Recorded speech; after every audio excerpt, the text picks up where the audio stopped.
গ্যাসের এই সংকট বিশেষ করে শুধু এই এলাকায় নয়, সারা বাংলাদেশ। এখন আপনারা দেখতে পাচ্ছেন গ্যাসের যে পাম্পগুলো আছে সেখানেও সংকটটা হবেই। সব জায়গায় যদি চুরের মেলা থাকে তাইলে সংকট সমাধান হবে কিভাবে? ঘাটে ঘাটে জুড়ায় জুড়ায় কোনায় কোনায় চুরেরা বসে আছে, এই জন্য এই সংকটগুলা দিন দিন বৃদ্ধি পাচ্ছে।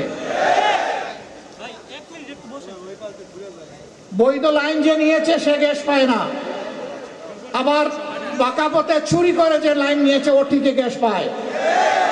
ওখানে গ্যাস যায় কিভাবে? সবাই গ্যাস পাও, আমাদের অসুবিধা নাই, আমরা এটাই চাই, সকল নাগরিকের এটা পাওয়ার অধিকার আছে, কিন্তু সেইটা বৈধভাবে যেতে হবে। সেটা চুরি করে কেন? এই চোরদেরকে সাহায্য করে কারা?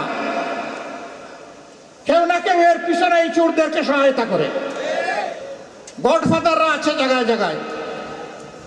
সম্মানিত ভাইয়েরা, একটুখানি রাস্তা, তারপরে আমাদের হকার ভাইয়েরা সেখানে দোকান বসায় রেখেছে।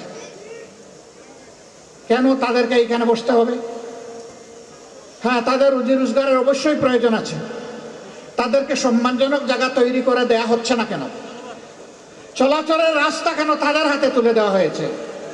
কে তুলে দিয়েছে? দাগ কেটে কেটে কে ওদের কাছে এগুলা বিক্রি করে? আপনারা সব জানেন না এগুলা? অবশ্যই জানেন। এটা নিরসন করার দায়িত্ব সরকারের। আপনাদের হয়ে সংসদের ভিতরে আমরা চিৎকার দিয়ে কথা বলেছি যে এগুলার আমরা সমাধান চাই।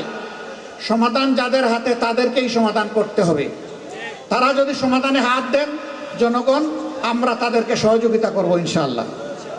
কিন্তু হাত যদি না দেন, এই বোঝা যদি আরো ভারী হয়, তাহলে একসময় বোঝা গিয়ে তাদের গাড়ে পড়বে ইনশাআল্লাহ। সম্মানিত ভাইয়েরা, আজকের সাবজেক্ট এটি নয়। আমি কার্যত দুঃখ প্রকাশ করতেই দাঁড়িয়েছিলাম যে ওই সময়টা যে আমি সাথে সাথে রেসপন্স করতে পারি নাই, পরে এসেছি, আস্তে আস্তে অনেকটা সমাধান হয়ে গেছে। তারপরে আলহামদুলিল্লাহ ওই পানি চলে গেছে। কিন্তু পানি যে আবার আসবে না তার কোনো গ্যারান্টি আছে? কারণ নদী না, এইখানে নালা নর্দমা যেগুলো আছে, ড্রেন যেগুলো আছে, অবস্থা তো যা ছিল তাই রয়ে গেছে। আমাদের লোকেরা সাময়িক কিছু কাজ করে একটু পরিষ্কার করে দিয়েছে, এটা তো সাময়িক উপশম, এর স্থায়ী সমাধান হতে হবে ইনশাআল্লাহ। আমরা লেগে আছি, আপনারা দোয়া করবেন।